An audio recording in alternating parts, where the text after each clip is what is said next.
Taïwan a commencé à avoir un impact en 1949 lorsque le leader nationaliste qui s'est opposé à Mao Zedong est allé avec plus de 2 millions de Chinois dans Taïwan. On peut pas vraiment comparer Taïwan et Hong Kong.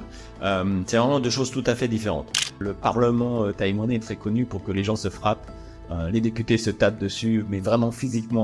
Le communisme est très important pour le parti politique chinois. Est-ce que tu peux nous parler des deux révolutions ou des deux événements qui se sont passés à Hong Kong et à Taïwan? Donc à Hong Kong, c'était la révolution des parapluies. Ouais. Et à Taïwan, c'était le mouvement des tournesols. Imaginons que demain, le président français dise moi, je suis pour la démocratie taïwanaise, je veux les reconnaître. C'est pas sûr que le président taïwanais soit d'accord.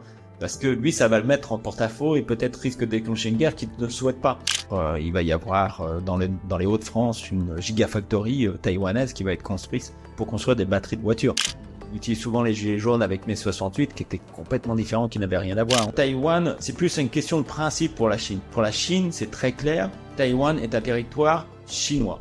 Bonjour à tous, je suis Walid, bienvenue. Aujourd'hui, nous allons parler de Taïwan. Taïwan est une île de 24 millions d'habitants, se trouvant à moins de 150 km de la Chine. Et c'est une île très importante qui fait l'actualité en ce moment. Pas mal de personnes disent que s'il y a une troisième guerre mondiale, ça va commencer par Taïwan. Et économiquement, elle est très importante car c'est l'un des seuls pays qui développe les semi-conducteurs qui sont très importants pour nos appareils, téléphones, nos voitures, etc. Aujourd'hui, pour parler de ce sujet, je suis avec Yann Gaël qui a vécu à Taïwan pendant de nombreuses années et qui est le fondateur de la chaîne YouTube Quart d'heure historique. Je mettrai les liens en description. Yann Gaël, tu vas bien? Ouais, ça va, merci de m'inviter. Merci à toi d'être là. Est-ce que tu peux m'expliquer, parce que tu as vécu à Taïwan, mais pas que? Oui, alors moi j'ai vécu en Asie une douzaine d'années, en tout et pour tout. Alors j'ai vécu en Thaïlande, j'ai vécu au Vietnam, j'ai vécu à Singapour, en Malaisie. Mais Taïwan a été essentiellement la destination sur laquelle je suis resté le plus longtemps. On pourrait dire en cumulé, grosso modo, je suis resté à 8 ans, habité 8 ans à Taïwan. Ok, super. Et alors, t'as aimé? Oui. Bah si je suis resté aussi longtemps, c'est que quand même que tu apprécies. Taïwan a été très bon pour moi, pour plein de raisons, plein de choses. Mon premier fils, c'est littéralement made in Taïwan. Donc voilà. C'est d'ailleurs une des raisons pour laquelle sur la chaîne que j'ai créée, l'une des premières vidéos que j'ai faites, c'était justement sur Taïwan. C'est la 3e vidéo.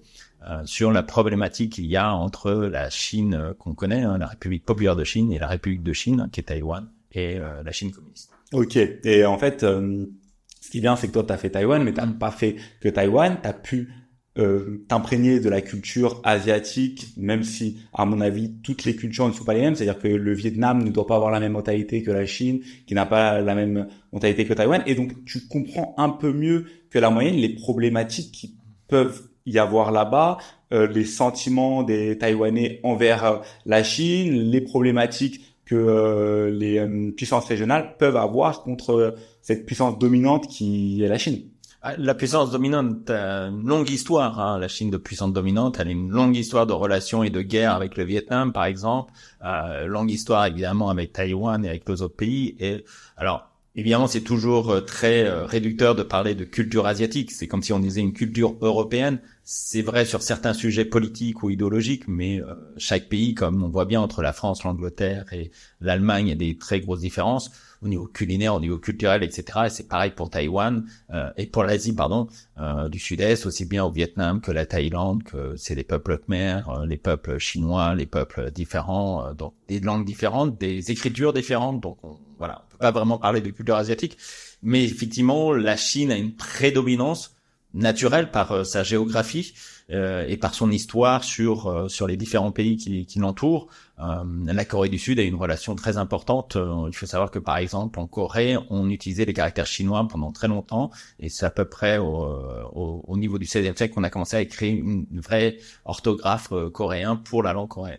Et pour dire l'importance qu'a la Chine au niveau régional. Et d'ailleurs, la Corée a été un pays satellite de la Chine pendant très longtemps. Aujourd'hui, nous allons parler de Taïwan, mais Taïwan ne peut pas être évoqué sans la Chine. Donc, on a la Chine qui est la République populaire de Chine, et on a Taïwan qui est un pays indépendant, mais non reconnu internationalement, ou en tout cas par très peu de pays ou petite île n'ayant pas vraiment d'impact économiquement. Le sujet est que la République populaire de Chine a été mise en place par le président Mao Zedong en 1949. Et est-ce que tu pourrais nous parler de Taïwan avant 1949? Alors, je vais synthétiser parce qu'encore une fois, ça prendrait des heures à expliquer, mais pour simplifier, pour bien comprendre. Il y a eu, comme on le sait, des empereurs en Chine, et un bout d'un moment, il y a eu le Japon qui a déclaré la guerre à la Chine, et il y a eu un traité, le traité de Shimonoseki. Alors, très vite fait, c'est tout simplement que l'île de Taïwan a été donnée au Japon à ce moment-là, vers la fin 1890, 1895 si je me souviens sûrement. Et à partir de ce moment-là, il y a une révolution en Chine et on crée la République de Chine avec le docteur Sun Yat-sen qui était le premier président de la Chine. Ça s'est appelé donc République de Chine. Deuxième guerre mondiale arrive. On fait très simple, les Japonais envahissent, finalement les Américains déclarent la guerre, les Japonais déclarent la guerre aux Américains. La Deuxième Guerre mondiale se termine en 1945 et on décide de redonner tous les territoires que le Japon avait envahis à la Chine, dont Taïwan. Donc, Taïwan revient à la Chine et donc c'est la République de Chine qu'on connaît avec Chiang Kai-shek qui a ce pays et donc qui comporte toute la Chine que vous connaissez aujourd'hui, y compris Taïwan. Puis après ça, il y a une guerre civile. En 1949, Mao Tse-tung, les armées communistes gagnent cette guerre civile et reprend quasiment l'ensemble du territoire de la Chine. Chiang Kai-shek, qui est toujours leader de la République de Chine, donc de la Chine officielle, se réfugie à Taïwan. Et c'est là qu'il y a une ambiguïté, c'est là d'où le problème qui vient, c'est que la République de Chine va toujours exister, elle va pas disparaître, et donc tous les pays occidentaux, l'ONU va quand même continuer de dire le leader de la Chine, c'est la République de Chine, c'est Chiang Kai-shek, et la capitale n'est plus Nanjing mais Taipei. Les pays communistes, dont la Russie en premier, vont dire non, la Chine maintenant aujourd'hui c'est Mao Tse-tung, c'est lui le leader, le nom s'appelle la République populaire de Chine et la capitale c'est Beijing. Et pendant un moment, ça va durer comme ça, où chacun va... et à l'ONU, on va toujours reconnaître Taïwan comme la capitale de la Chine, de la République de Chine.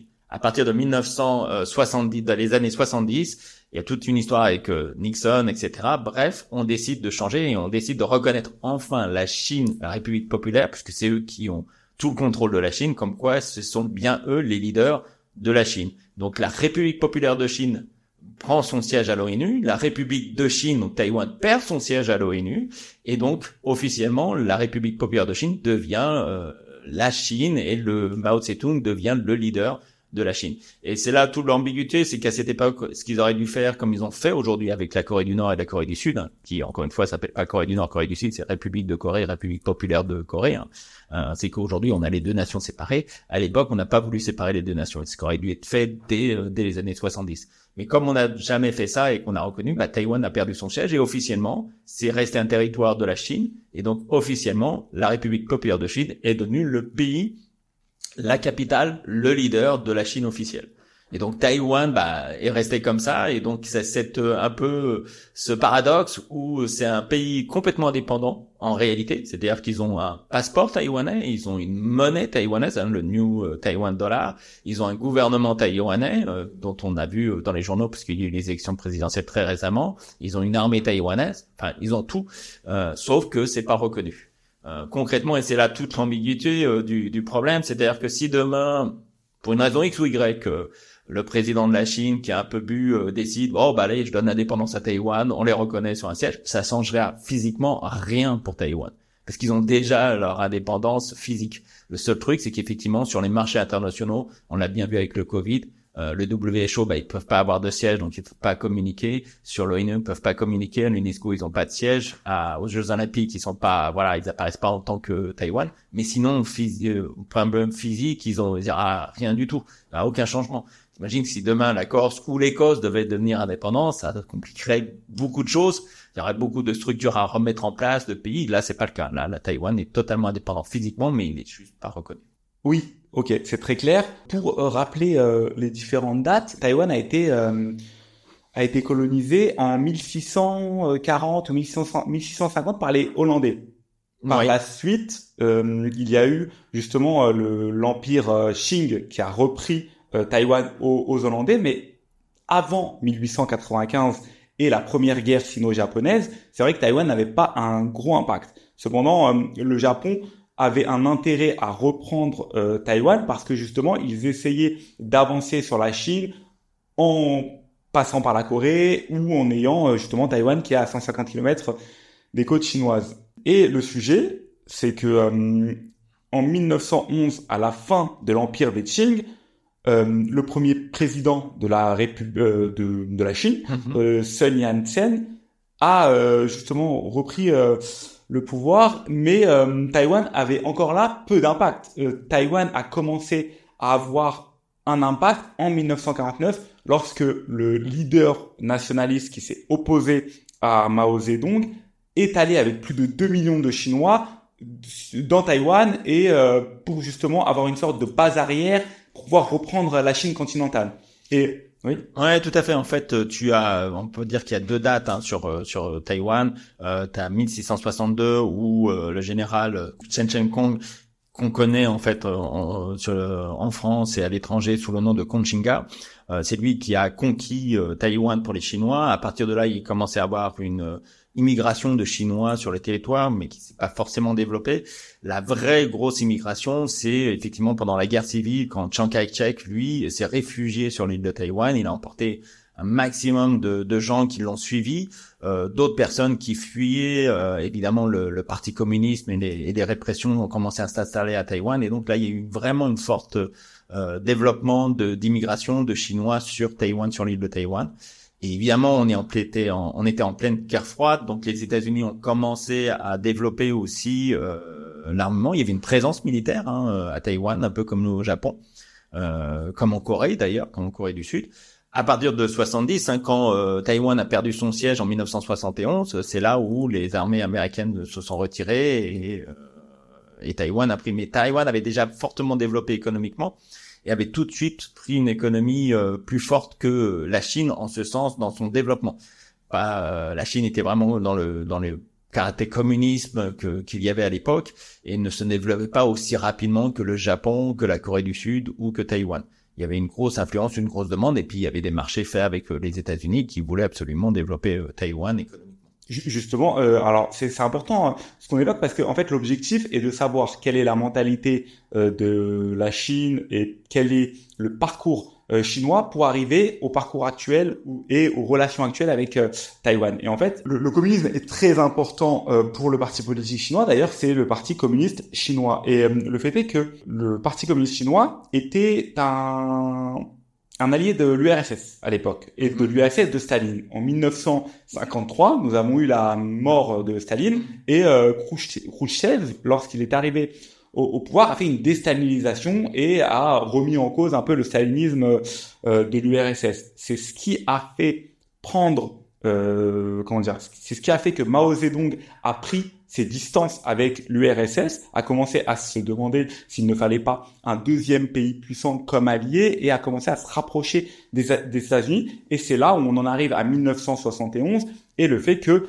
la Chine prend le siège à l'ONU à Taïwan et est la seule représentante de la Chine. De la Chine. Alors il faut rappeler que Nixon était embourbé au Vietnam dans la guerre du Vietnam. Il y a toujours des impacts avec les guerres. Si le Japon s'est développé aussi économiquement, c'est parce qu'il y a la guerre de Corée et donc toutes les bases arrières étaient au Japon. La Corée c'est pareil, c'est après avec d'autres problématiques, avec la guerre du Vietnam. Donc tous les soldats américains de la guerre du Vietnam venaient se faire soigner en Corée, donc il y a eu des développements économiques. Il y a toujours une relation avec une guerre ou un conflit ou avec l'économie. Mais bref, tout ça pour dire qu'effectivement, à partir des années 70, Nixon, qui a fait une campagne pour gagner les élections en promettant une fin honorable à la guerre du Vietnam, mais qui est quand même républicain et qui veut quand même ne pas lâcher le Vietnam aussi facilement auprès des communistes, est embourbé sur les deux côtés. Donc il sait très bien que le Vietnam est complètement sponsorisé par l'armée chinoise, et donc il cherche à renouer des relations. C'est lui qui va effectivement renouer vraiment. Il va aller en Chine, il va parler à Mao Tse-tung, il va casser un peu ce rythme qu'il y a entre les communismes russes et les communismes chinois. Mao Tse-tung qui est intéressé, parce que la Chine a toujours eu cette volonté. Il faut rappeler que on le sait très bien, le nom chinois de la Chine, c'est Changhua. Shang, c'est le milieu, ça veut dire l'empire du milieu. Et ils ont toujours eu dans leur histoire, si tu regardes une carte d'ailleurs de la région chinois, tu vois bien la Chine qui est au plein milieu avec l'océan Pacifique à droite et tout le reste du monde. Ce qui est une vision tout à fait différente de nous, ce qu'on connaît avec les États-Unis, l'Europe en centrale et l'océan Atlantique au central de nos cartes. Et ça donne vraiment cette vision d'empire central, d'empire de puissance centrale. Donc ils ont toujours eu cette volonté-là, parce que c'est toujours été le sentiment qu'ils ont eu, et qu'aujourd'hui leur puissance qu'ils ont, ils estiment que c'est normal, ils sont arrivés à là où ils devaient être. Et donc, quand Nixon a voulu relier des liens, pour eux, c'est pas qu'ils se sont complètement scindés de la Russie, c'est qu'ils ont repris leur place de position internationale et de puissance internationale. Et après, s'il y a eu Khrouchtchev en Russie, il y a eu aussi Deng Xiaoping en Chine, qui a lui aussi scindé les choses avec l'économie, et qui a ouvert au capitalisme entre guillemets en Chine. Et aujourd'hui, le communisme, c'est un pays qui est aussi paradoxal, qui est le pays pour moi le plus capitaliste que tu peux avoir au monde, le capitalisme sauvage, sans syndicats, sans protection des salariés, et en même temps un gouvernement purement et durement communiste où il n'y a pas d'autres partis politiques autres que le parti communiste au pouvoir.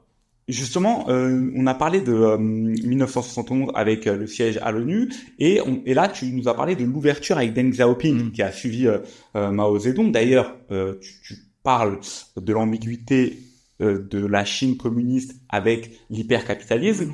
Il y a aussi cette ambiguïté des dirigeants chinois qui sont officieux mais pas officiels. Deng Xiaoping n'a jamais eu un poste officiel, mais était le vrai dirigeant chinois de la République populaire de Chine.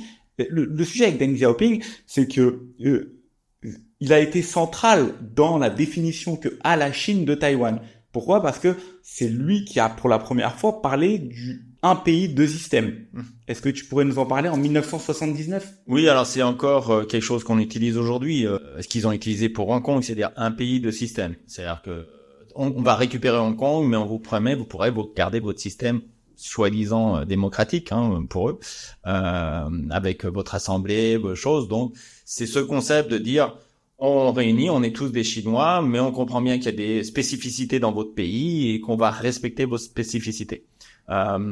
L'histoire, c'est qu'effectivement, ça s'avère que les engagements qu'avait fait la Chine vis-à-vis de Hong Kong, ils ne les tiennent pas vraiment. Et donc un pays de système, c'est encore un pays de système, mais ce n'est pas vraiment le but en tout cas d'aujourd'hui du président de la Chine, c'est de faire un pays, un système, non pas un pays de système. Et c'est un peu pour moi l'erreur que fait politiquement la Chine aujourd'hui avec le traitement qu'ils ont de Hong Kong, de ne pas respecter toutes les règles qui s'étaient engagées à la passation, parce que c'est l'exemple typique pour les Taïwanais de dire, vous voyez, même si nous on devait rejoindre la Chine demain avec aussi le même concept, un pays, deux systèmes, notre système on le garde, le système mais on fait partie intégrante de la Chine, mais ils le respecteront pas, en fait ils vont nous envahir, nous conquérir et anéantir toutes nos démocraties, tous nos droits sociaux qu'on a conquis au fil des années. Faut savoir que si Taïwan, quand j'y suis allé à l'époque, quand je venais d'arriver, les gens travaillaient 7 jours par semaine, et je venais d'arriver, ils venaient de passer une loi pour que les gens travaillent le dimanche, ne travaillent pas le dimanche, pardon. Et petit à petit, au fil des années, il y a eu après une loi qui a changé. Vous travaillez pas le dimanche, mais vous avez droit à un samedi sur 2. Et puis aujourd'hui, maintenant, ils ont droit au week-end, le samedi et le dimanche. Il y a eu beaucoup de droits sociaux et beaucoup de choses qui ont été faites comme ça à Taïwan, d'amélioration. Ils ont aussi ils ont la Chembo Card qui est comme nous, la carte vitale, sur laquelle tu vas dans les hôpitaux et t'es pris en charge avec cette carte-là. Donc il y a eu beaucoup de droits sociaux pour les ouvriers, pour ces choses-là, qui ont été conquis au fil des années à Taïwan, ce qui est clairement pas le cas en Chine. C'est plus compliqué en Chine parce que on parle d'1 milliard de personnes. À Taïwan, on parle de 26 millions de personnes. L'ordre de grandeur est important dans la possibilité pour les États de mettre en place des droits sociaux. Alors oui, mais encore une fois, faut une volonté. Si t'as déjà pas la volonté, c'est même pas la peine. Oui. Mais effectivement, on voit bien la grosse différence avec la Chine. Il y a eu un avocat qui a fait sensation en Chine, qui a réussi à obtenir pour la première fois une indemnité d'une entreprise pour un accident de travail en Chine. Le problème que ça fait, c'est que ça fait tout de suite, c'est qu'il y a plein de gens qui se sont blessés exprès pour pouvoir justement avoir cette ressource financière plus facilement.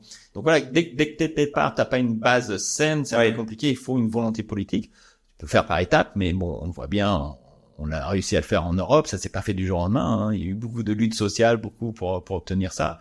Mais Taïwan a toujours eu cette volonté de progresser aussi bien socialement que politiquement et de devenir une vraie démocratie. Faut rappeler qu'à l'époque de Chiang Kai-shek, c'était une dictature pure et dure. Et c'est à partir de son fils, qui est devenu président, que la démocratie a commencé à s'instaurer. Et petit à petit, c'est pareil, il y a eu beaucoup plus d'évolution au niveau politique pour vraiment obtenir une vraie démocratie. Oui, Chiang Kai-shek, qui était président de Taïwan, lui avait comme objectif de revenir en Chine et de reprendre le pouvoir, alors que son fils, lui, il s'est installé à Taïwan et a commencé à justement développer l'île. Oui, pour lui, à l'époque de Chiang Kai-shek, ils étaient persuadés que avec les Américains, ils allaient pouvoir reconquérir, se reformer une armée, reconquérir et rebattre Mao Tse-tung. Les choses ont évidemment rapidement changé dans les années 60, 70 avec l'addition de la bombe atomique, la puissance de la Chine, etc. Donc, effectivement, le fils de Chiang Kai-shek, pour lui, il n'y avait pas de doute qu'il allait pas reconquérir la Chine militairement. C'était pas possible. Par contre, il avait le sentiment aussi que, faut savoir que le Kuomintang, ce qu'on appelle le parti politique important de la République de Taïwan, la République de Chine, pardon. C'est le parti politique historique de Chiang Kai-shek, donc c'était le parti aussi de la République de Chine quand c'était encore la Chine. Après ça, ce parti politique, le fils de Chiang Kai-shek, a dit pour garder la légitimité d'être au pouvoir, pour pouvoir garder que les Chinois taïwanais ne se tournent pas trop vers la Chine communiste, ne veulent pas trop devenir de relations avec la Chine et de se faire envahir par la Chine communiste, il faut qu'on se donne une légitimité. Et pour cette légitimité, devenir une vraie démocratie, devenir un peu exemplaire. Et c'était dans sa philosophie, c'est pour ça qu'il a fait beaucoup de progrès au niveau démocratique, étant persuadé que le Kuomintang gagnerait à chaque fois les élections, même dans un système purement démocratique. Oui, le Kuomintang était le parti nationaliste, et aujourd'hui à Taïwan il s'oppose au parti indépendantiste. Alors oui, c'est ça, c'est-à-dire que tu as le DPP, Democratic Progressive Party, qui qu'on appelle Minjindang en chinois, ce qui veut dire peuple, enfin la démocratie et démocratie progressive. Le Kuomintang qui curieusement est maintenant aujourd'hui le parti politique qui est volontaire pour le rapprochement auprès de la Chine. Leur discours politique, il est pour le Kuomintang. Le premier président qui a été élu, c'était Chen Shui-bian. Et Chen Shui-bian était vraiment pro indépendance. Je veux être l'indépendance de Taïwan. On va tout faire pour l'indépendance de Taïwan et devenir un vrai pays indépendant.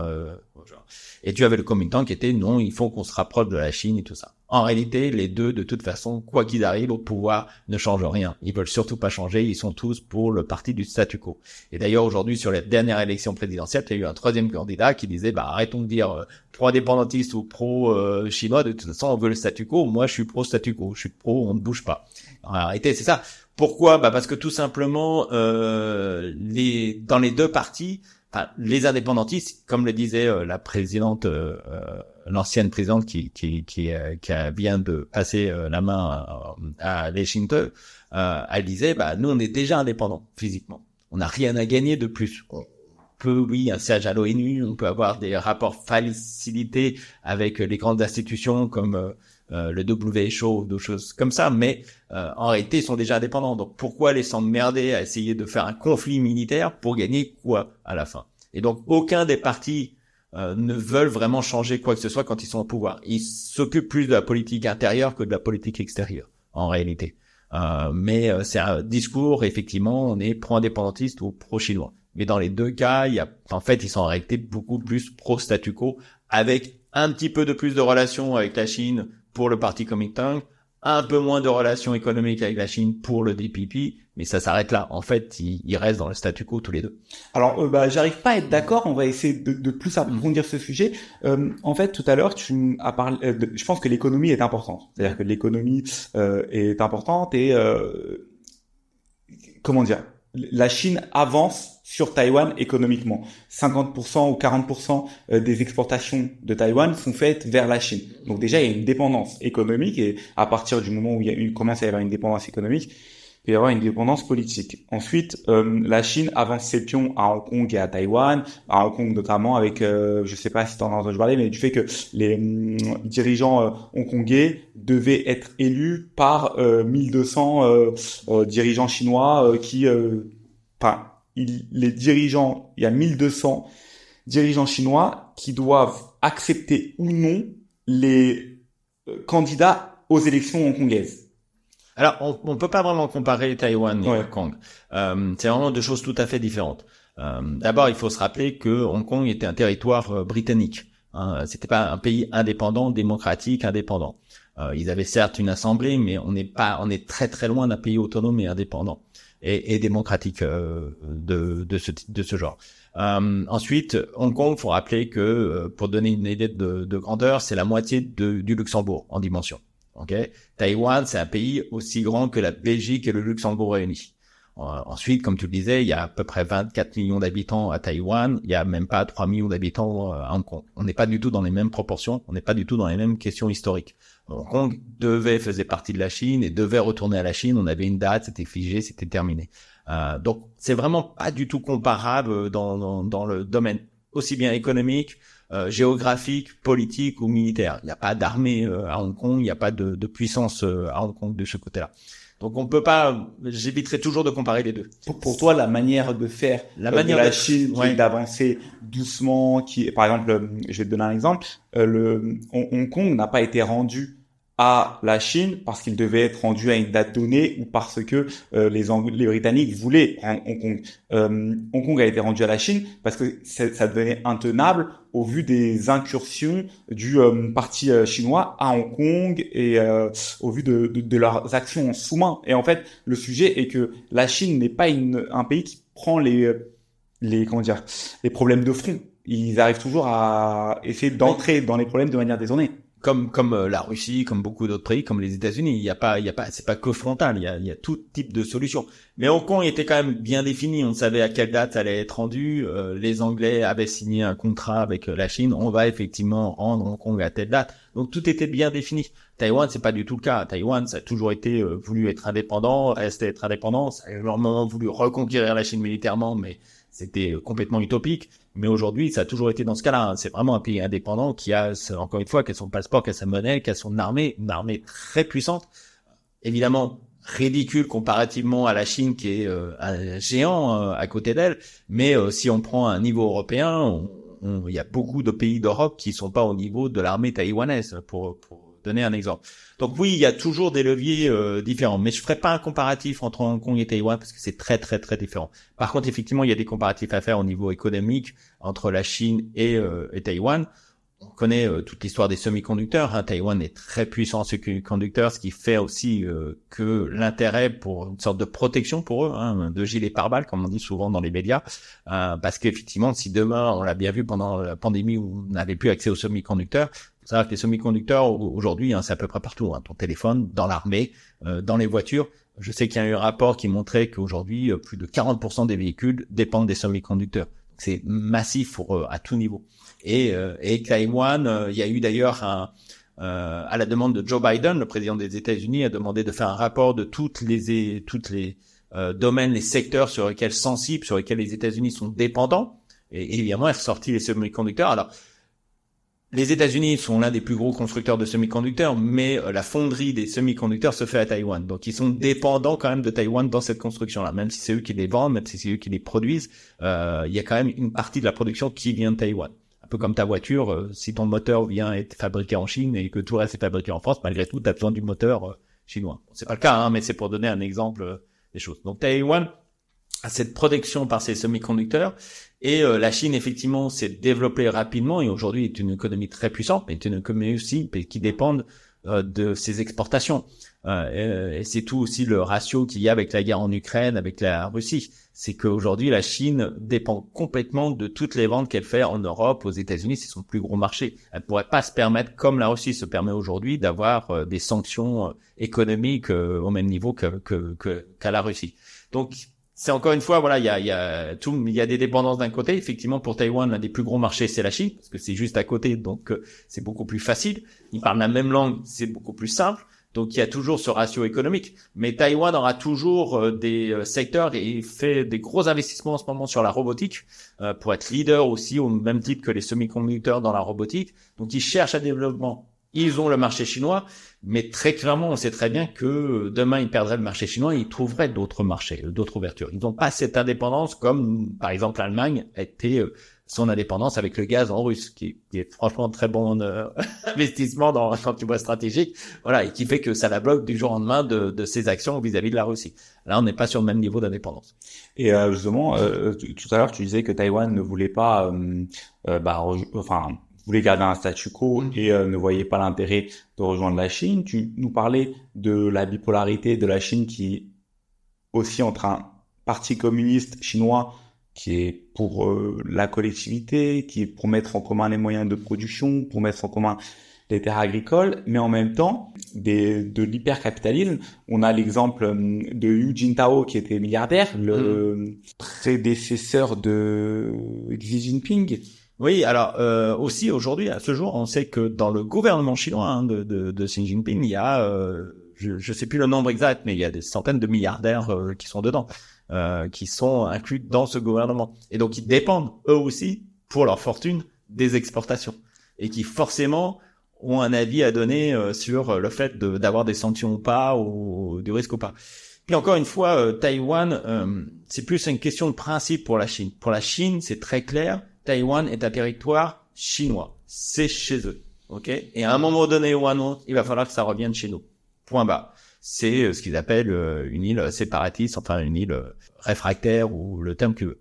Mais c'est quand même pas leur priorité. En ce sens que c'est pas non plus quelque chose qui pose problème pour eux au niveau économique ou au niveau à d'autres niveaux. Ils ont plus. Le président actuel chinois a quand même très clairement dit que l'espace vital est à l'ouest. L'espace vital est du côté de la Russie. D'ailleurs, ils ont encore une fois aujourd'hui des tensions du côté de Vladivostok, qu'ils appellent un autre terme en chinois, c'est le autre nom, mais qui pour eux ils considèrent aussi que c'est un territoire chinois, qui a toujours été un territoire chinois. Donc pour eux, l'économie, le développement de la Chine passe par les conquêtes de l'Ouest, de ces territoires de l'Ouest. D'où la fameuse route de la soie dont il cherche à développer et à faire, parce que pour lui, son développement. Taïwan, c'est vraiment une question de principe. Ok, donc effectivement, dès que Taïwan fait un geste un peu de travers, ils y vont à fond, ils mettent les navires, ils font des exercices pour dire oh là là, n'essayez même pas, rêvez même pas, vous serez pas indépendant. Mais il n'y a pas une obsession de Taïwan comme tu as avec l'Ukraine. Parce que l'Ukraine, il y avait l'OTAN, il y avait le rapprochement de l'Ukraine qui voulait se faire auprès de l'Europe, auprès de l'OTAN. Donc là, c'était beaucoup plus sensible. Aujourd'hui, il n'y a pas de volonté de Taïwan de mettre des missiles américains sur le territoire taïwanais. Et quand tu nous parles de Vladivostok, qui pour les Chinois est chinois, alors que ça se trouve en Russie, ça nous fait penser au fait que les Japonais et les Russes se sont battus pour des territoires chinois, notamment Port Arthur, la Mandchourie, et les Russes et les Japonais se sont battus pour ces territoires. Et en fait, le Japon, qui a colonisé Taïwan, a amené des technologies à Taïwan, a amené son industrialisation avancée pour l'époque en comparaison à l'industrialisation chinoise. Est-ce que les technologies amenées par les Japonais à Taïwan ont aidé Taïwan à devenir important aux yeux des Chinois? Alors, c'est-à-dire que, alors, qu'est-ce qu'on appelle chinois encore? Est-ce qu'on appelle chinois de la Chine ou chinois de Taïwan? De la République ouais. Au niveau, il y a deux discours encore une fois. Pour les Taïwanais, effectivement, le Japon a apporté des choses. Entre autres, on le sait que sur Taïwan, surtout sur l'est, il y a beaucoup de lignes de train qui ont été construites par les Japonais. Il y a eu des tunnels qui ont été construits pour les Japonais. même s'ils sont pas doubles, ils ont été à l'époque conquis par les Japonais. Et, c'était pas quelque chose de plaisant hein, pour eux. Ils ont un mauvais souvenir de cette invasion japonaise et parce qu'ils ont été sous le joug japonais pendant 50 ans, hein, depuis le traité de Shimonoseki jusqu'à 1945, 50 ans. Donc il y a eu des apports de l'économie japonaise et donc aujourd'hui, encore aujourd'hui, il y a beaucoup de relations avec le Japon. Il y a beaucoup de relations technologiques, des échanges, parce que effectivement, il y a aussi un intérêt pour le Japon. Il n'y a pas qu'un intérêt pour Taïwan, il y a un intérêt pour le Japon, comme pour la Corée du Sud, qui voit que si c'est d'ailleurs un peu la même chose que tu as avec la Pologne et les pays de l'Est et l'Ukraine. Pour eux, le Japon, si Taïwan se fait envahir par la Chine, ils seront les prochains sur l'agenda chinois. Et la Corée, c'est pareil. Taïwan est envahi, bah après, ce sera la Corée du Sud, puis après, ça sera le Japon. Et donc, c'est pour eux un intérêt d'effectivement d'aider Taïwan économiquement, politiquement, sur tous les niveaux, parce qu'ils veulent pas que Taïwan tombe entre les mains de la Chine. Pour la République populaire de Chine, pour le gouvernement de Xi Jinping, ils prennent souvent cet exemple-là en disant, dans leur propagande, ils disent, bah, vous voyez, les Taïwanais sont fiers d'être Japonais, alors que les Japonais, c'est vrai, ont été vraiment virulents et excessifs dans leur action pendant la Deuxième Guerre mondiale, hein, très très proche des nazis. Hein. Je rappelle que les Japonais faisaient des concours de samouraïs où ils découpaient la tête des civils avec leurs sabres. Et ils se faisaient des médailles et portaient des journaux. Donc il y a quand même un souvenir très profond pour les Chinois de la violence de l'armée japonaise pendant la Deuxième Guerre mondiale, qui est proche du nazisme pour nous Européens. Et donc ils se servent de ça en propagande en disant à chaque fois que Taïwan a des bonnes relations avec les Japonais, ils leur disent, vous voyez, ils sont fiers d'être avec des Japonais qui sont un peuple de nazis qui... Voilà. Donc il y a cette double discours que tu as du côté de Taïwan et du côté de la République populaire de Chine. Et concrètement, qu'est-ce que le Japon fait pour aider les Taïwanais à rester indépendants ou à être fiers d'être Taïwanais, dans le sens où je crois savoir qu'un gros pourcentage des Taïwanais parlent japonais, et d'ailleurs il y a même des dirigeants à Taïwan qui parlent mieux japonais que chinois. Alors, je dirais pas qu'ils parlent mieux japonais que chinois, mais c'est vrai qu'il y a énormément de relations parce que au tout début, tout simplement, quand Taïwan est devenu séparé de la Chine, le premier marché économique, ça a été le Japon. Après, ça a été la Corée, mais c'était la première relation et ça a toujours été une relation économique et diplomatique importante depuis le début. Et on va parler de l'emprise médiatique de la République populaire de Chine sur Taïwan. Est-ce que lorsque tu vivais à Taïwan, tu as ressenti justement l'emprise des médias ou de la propagande possible d'État sur les Taïwanais? Alors, la propagande, encore une fois, ça a évolué à Taïwan. Hein. C'est pas devenu une démocratie du jour au lendemain. Il y a plein de choses qui ont évolué. D'ailleurs, c'est souvent mis en référence de côté amusant, parce que c'est vrai que le Parlement taïwanais est très connu pour que les gens se frappent. Les députés se tapent dessus, mais vraiment physiquement. Ce truc, c'est vraiment un truc assez hallucinant quand on voit ça. Mais c'est pour montrer eux dans la mentalité taïwanaise. Quand un député se bat, ça veut dire qu'il va à fond dans son idéologie pour protéger son peuple ou etc. Alors qu'en France, ça serait très mal vu que quelqu'un se lève et mette une baffe à un autre député. Ça serait assez mal vu. Là-bas, au contraire, ça montre qu'il est vraiment à fond dans sa politique. Mais bon, tout ça pour dire que la démocratie, c'est une vraie démocratie aujourd'hui, hein, au même titre que la démocratie française. Pas parfaite, bien évidemment, comme toute démocratie, mais qui a vachement évolué. Donc ça s'est pas fait du jour au lendemain. Donc évidemment, ça vient d'une ancienne dictature. Et quand on est une dictature, on a un système de propagande. Aujourd'hui, il y a plus des débats politiques comme on retrouve en France, à Taïwan. Il n'y a pas vraiment de propagande au même titre qu'on peut trouver en Chine ou en Russie. Par contre, forcément, il y a des influenceurs. Forcément, il y a des choses qui viennent de la République populaire de Chine, de la Chine communiste, qui viennent et qui essayent effectivement d'influencer les élections présidentielles ou d'influencer le système démocratique taïwanais. Et le statu quo que tu évoquais tout à l'heure se retrouve dans les statistiques des sondages qu'on a là-bas, dans le sens où déjà on a un journal indépendant, on a des journaux indépendantistes, des journaux pro-chinois, pro-rapprochement. Et le nombre de lecteurs est à peu près équivalent. C'est pareil au niveau de la population. On a des sondages qui demandent à la population est-ce qu'elle aimerait une réunification ou une indépendance, et là aussi les pourcentages sont à peu près équivalents, et les gens ne veulent ni forcément de réunification, ni forcément l'indépendance totale. Bah en fait, eux, ils vivent très bien comme ça. Aujourd'hui, il n'y a pas de problème. Donc pourquoi essayer de prendre un risque de faire une guerre? Et c'est un peu ça la mentalité des Taïwanais aujourd'hui. On va pas changer, tout fonctionne très bien pour ça. Pourquoi changer les choses? Pourquoi prendre des risques? Donc c'est à peu près ça, hein, la mentalité aujourd'hui Taïwan du statu quo. C'est tout fonctionne très bien comme ça. C'est pas la peine d'essayer de chercher ailleurs. Après, il faut bien regarder qu'il y a quand même une différence. Et ça, c'est assez peu évoqué dans les médias. Le système des élections présidentielles taïwanaises est différent du système des élections françaises. C'est-à-dire qu'il n'y a qu'un seul tour. Chen Shui-bian, quand il a été élu, il était élu avec juste 36% des voix. En fait, le Kuomintang, il y avait deux candidats à l'époque, et ils se sont disputés. Et donc, le candidat qui était favori a créé son propre parti. Mais ils venaient tous les deux du même parti. Et donc, ils se sont partagés les voix à plus de 55% des voix. Mais comme il n'y a qu'un seul tour, ben, c'est celui qui a eu plus d'électeurs, 36%. Alors que James Song, qui était du Kuomintang et qui est parti, a eu 34%, et le candidat du Kuomintang, le deuxième, a eu 26%. Donc, tu vois qu'ils avaient quand même la majorité. S'il y aurait eu un deuxième tour, on sait très bien que c'était James Song. Mais il n'y a pas de deux tours là-bas, il n'y a qu'un seul tour. Et ce qui est significatif aussi, et ça aussi, ça peut évoquer, le dernier président en date, hein, donc Lai Ching-te, a gagné avec 40% des voix. Donc tu vois que c'est pas parce qu'il y avait 3 candidats à nouveau, juste sur le premier tour, mais il vient de perdre le Parlement à un siège. C'est le Kuomintang qui aujourd'hui a le Parlement avec 51 sièges, et le DPP, dont le président est élu, et son parti politique, n'a que 50 sièges. Donc il n'a pas non plus l'Assemblée nationale. Et donc ça va être c'est pour montrer que la mentalité taïwanaise n'est pas complètement tranchée sur indépendantisme ou rapprochement avec la Chine. Ils sont plus tous vraiment dans le statu quo dans ces relations-là. Et comme tu as évoqué la France, quels seraient les intérêts de la France dans cette dans cette guerre froide sino-taïwanaise? Est-ce qu'il faudrait que la France prenne parti, ou est-ce qu'elle aurait raison de ne pas prendre parti? Quel est le point de vue de la France sur Taïwan? Ou alors ils ont tout simplement pas de point de vue et ils se mettent derrière les Américains?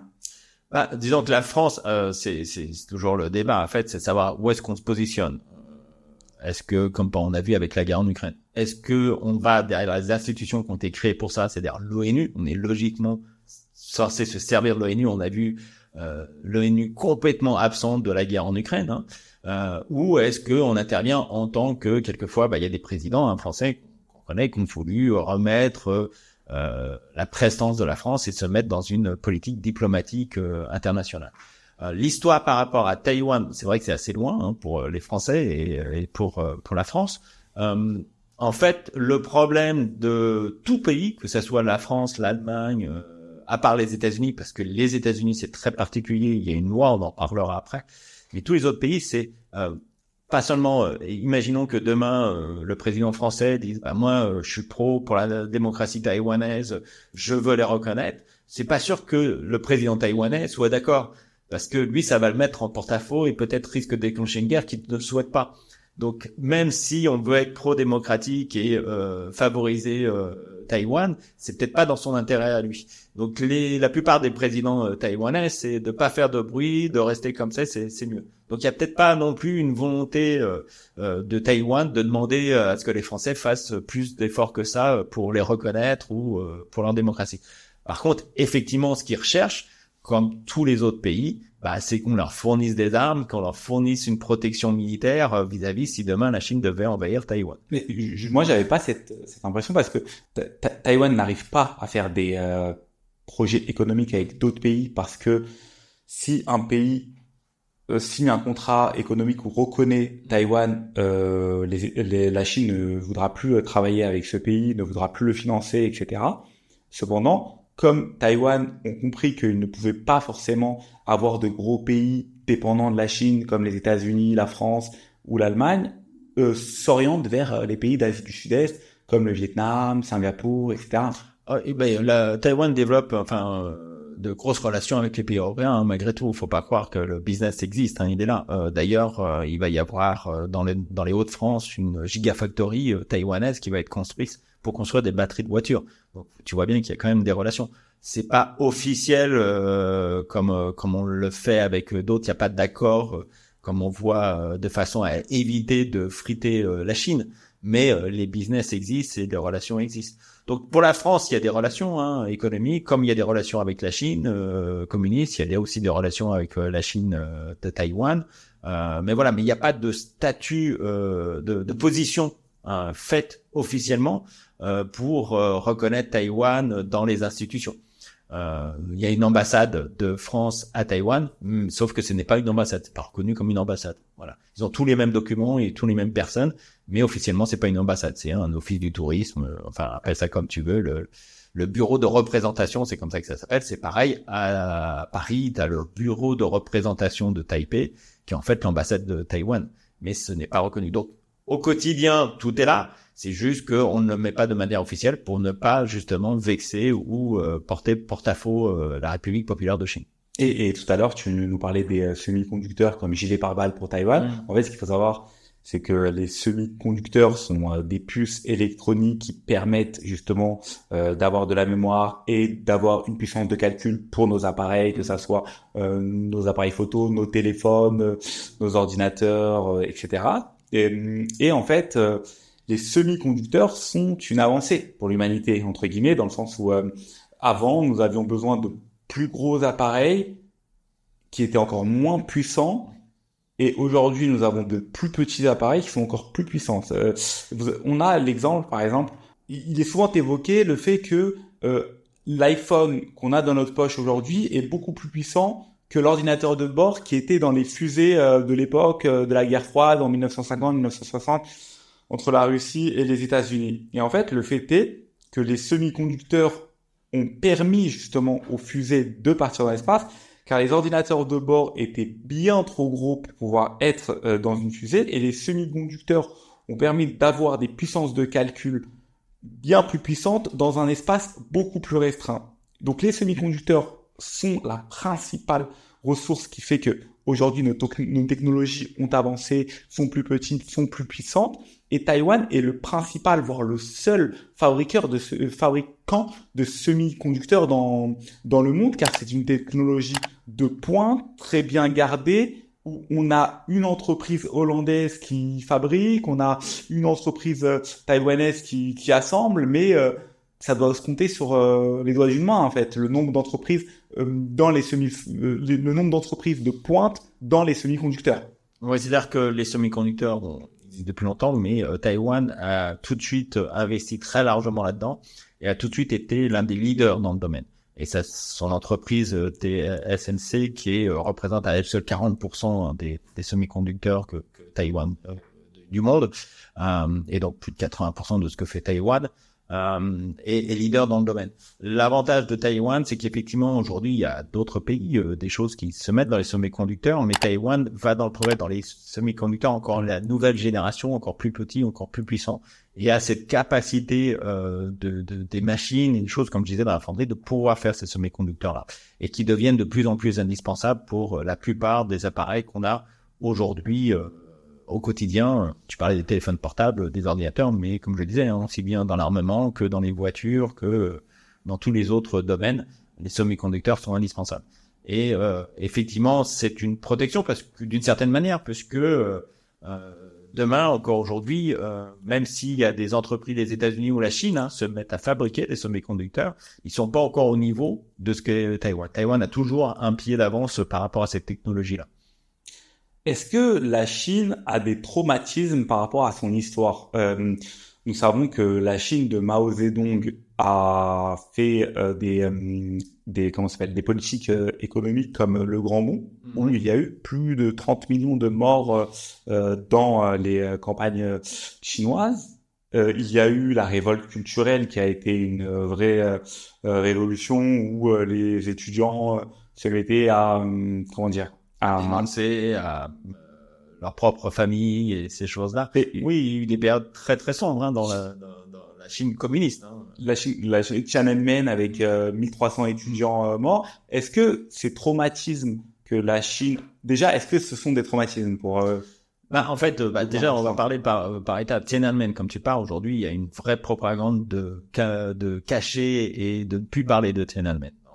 Il y a le fameux scandale entre guillemets des mémoires de la femme de Bill Clinton, Hillary Clinton, qui avait écrit ses mémoires et qui avait fait tout un chapitre sur la place Tiananmen qui a été censuré dans les traductions chinoises.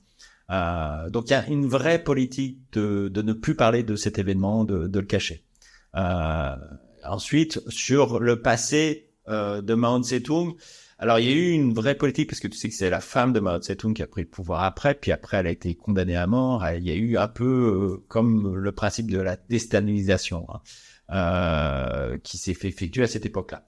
Aujourd'hui, on revient d'ailleurs un peu comme la Russie, on remet avec l'embourrement dans la guerre en Ukraine sur Staline et sa volonté de tuer le nazisme. Un peu pareil avec la Chine. Pour les Chinois, que tu vas en Chine, Mao Tse-tung reste le dieu, le symbole, celui qui sauvera la Chine, qui a sauvé la Chine. Donc il y a plus vraiment cette partie-là qu'on évoque. Ça a été pendant la période où il est mort, où il y a eu sa femme qui a pris le pouvoir. On a fait un peu l'autocritique de Mao Tse-tung, mais aujourd'hui on essaye d'éviter ça. Et d'ailleurs le président chinois est tout à fait à fond sur le parti politique, les racines du parti politique chinois, l'idéologie de Mao Tse-tung et tout ça, et il fait tout des cérémoniales autour de ça. Donc il y a effectivement une propagande, un système de propagande d'essayer de soit de cacher, soit d'enrober, soit d'enjoliver cette partie-là. On n'est plus dans le traumatisme de cette partie-là. Ça reste et c'est pour ça, ça reste très profond chez les Hongkongais par exemple, chez les Taïwanais, parce qu'il y a cette culture de rappeler ces périodes-là. Mais en Chine, on essaye vraiment de l'oublier et de partir sur le développement, la route de la soie, les technologies, les jeunes, voilà, ces choses-là. Là, t'as un problème générationnel aussi, parce qu'à force que les gens vieillissent et meurent, les survivants de cette époque-là, existent de moins en moins aussi.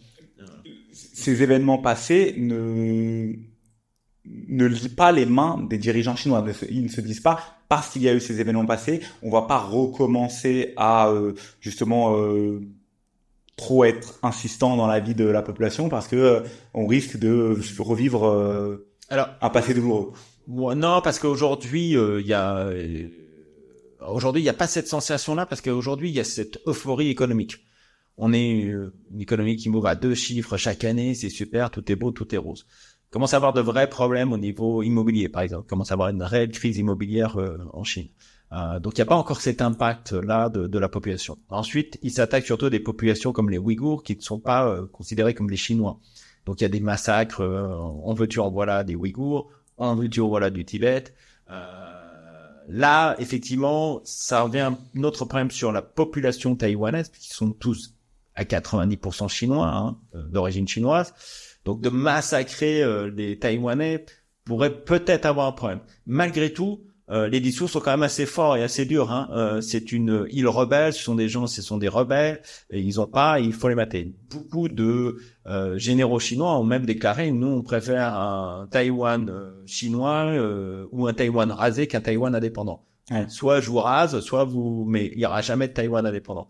Il y a eu quand même une loi anti-sécessionniste qui a été passée en Chine de façon à interdire clair que aucun État ne pourra faire sécession. Voilà. Donc c'est effectivement de massacrer demain des Chinois et de les raser pourrait poser problème vis-à-vis du gouvernement, mais c'est pas aussi sûr que ça, parce qu'il y a quand même une forte propagande de parler de peuples rebelles, de choses comme ça. Et on voit bien d'ailleurs ce qui s'est passé à Hong Kong n'a pas vraiment posé de problème au gouvernement chinois d'aller très dur sur la répression par rapport au public hongkongais. Est-ce que tu peux nous parler des 2 révolutions ou des 2 événements qui se sont passés à Hong Kong et à Taïwan? Donc à Hong Kong, c'était la révolution des parapluies, ouais. Et à Taïwan, c'était le mouvement des tournesols. Ouais. Et donc ces 2 événements se sont passés en 2014. Oui. Et est-ce que tu peux nous en parler et peut-être faire un lien, même si j'ai entendu tout à l'heure que tu as dit qu'il n'y avait pas de lien entre Hong Kong et Taïwan, mais cependant c'est quand même 2 jeunesses qui se révoltent face à une Chine qui essaye de s'immiscer dans leur politique. Oui, alors c'est 2, effectivement. On pourrait prendre ça, c'est très intéressant dans le domaine, puisque ce qui est très intéressant, c'est effectivement la réaction gouvernementale. Autant la République populaire de Chine, la Chine communiste, a été très dur sur la répression. Autant, par exemple, à Taïwan, ils ont pris d'assaut le Parlement, un peu comme avec Donald Trump, mais ça s'est passé pacifiquement. Et l'armée n'est pas intervenue. Ils sont rentrés dans l'Assemblée nationale de Taïwan.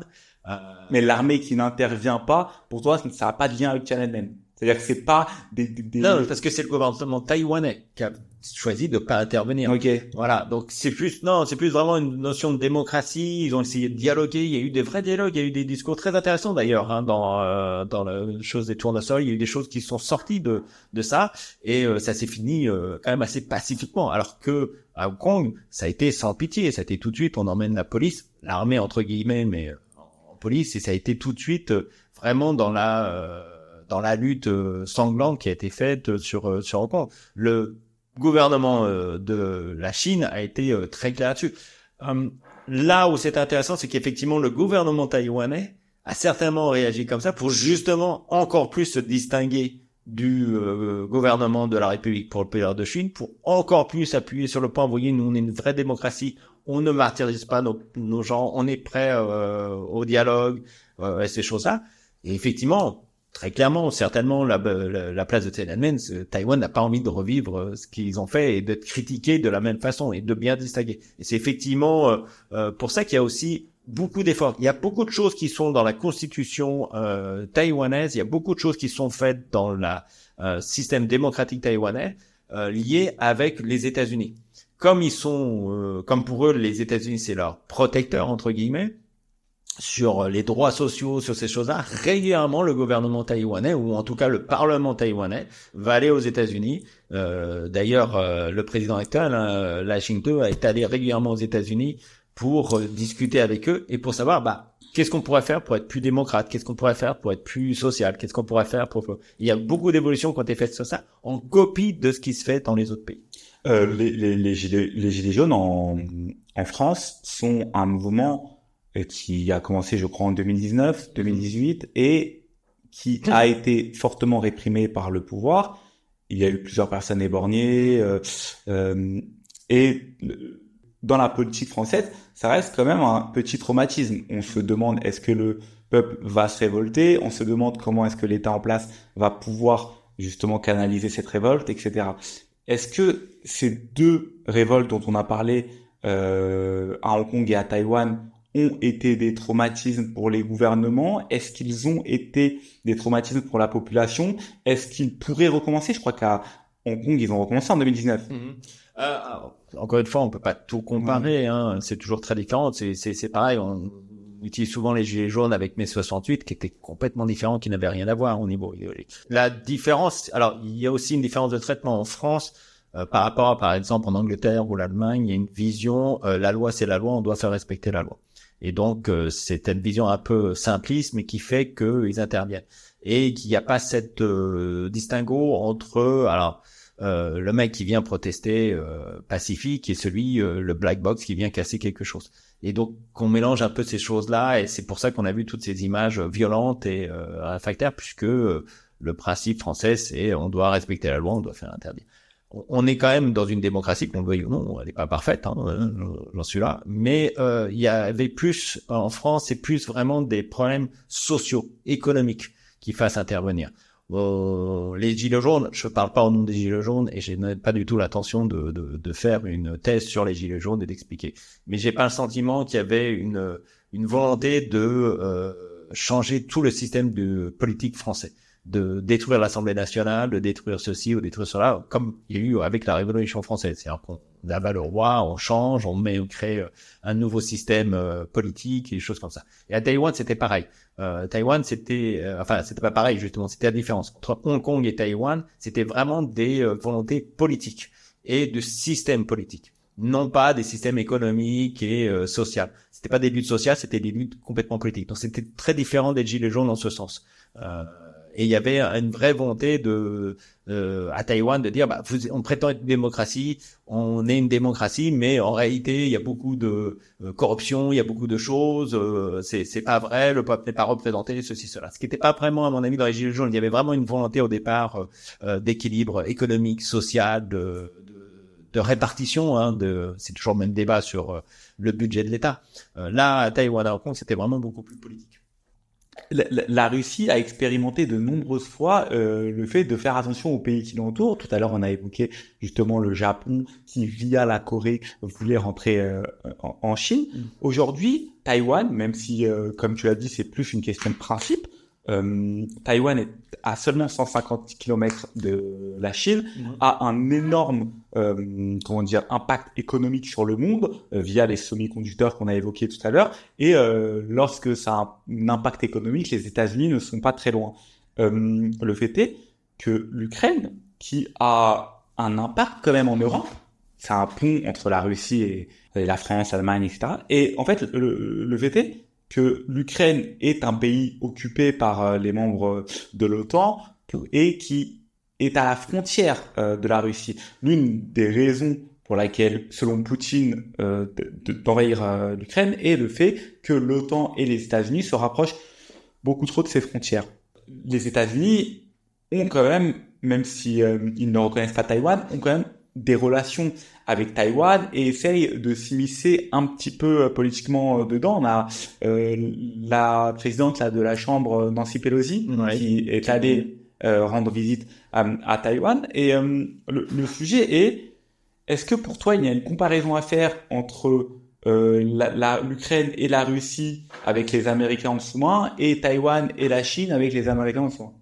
Alors, il y a bien évidemment des choses qu'on peut voir des similarités et il y a aussi des grandes différences. D'abord, l'Ukraine était un pays qui avait des relations avec différents pays, bien évidemment.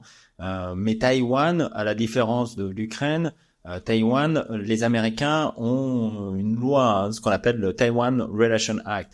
Ça a été défini justement après 70, parce que quand Nixon a fait tout, a laissé faire qu'on puisse que l'ONU, la Chine, République populaire de Chine, devienne le siège à l'ONU, non plus Taïwan, le Congrès américain n'était pas trop d'accord, parce que pour eux, ils étaient contre les communistes et on voyait pas pourquoi on devait laisser les communistes faire. Donc il y a eu une loi qui est passée en Congrès, qui est le Taiwan Relation Act.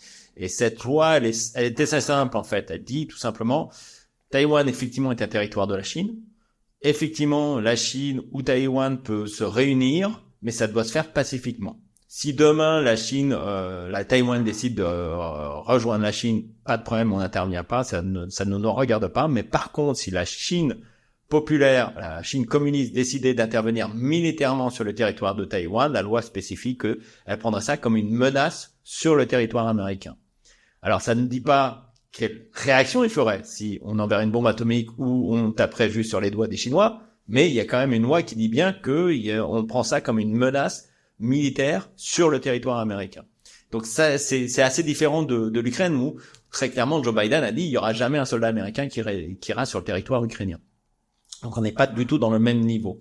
Ensuite, il y a la 7e flotte américaine qui est fortement présente dans le Pacifique et qui, pour eux, Taïwan représente une des frontières importantes du Pacifique. Il y a le Japon, la Corée du Sud, Taïwan. Et donc pour eux, ils veulent absolument les garder, les Américains, cette frontière physique militaire pour,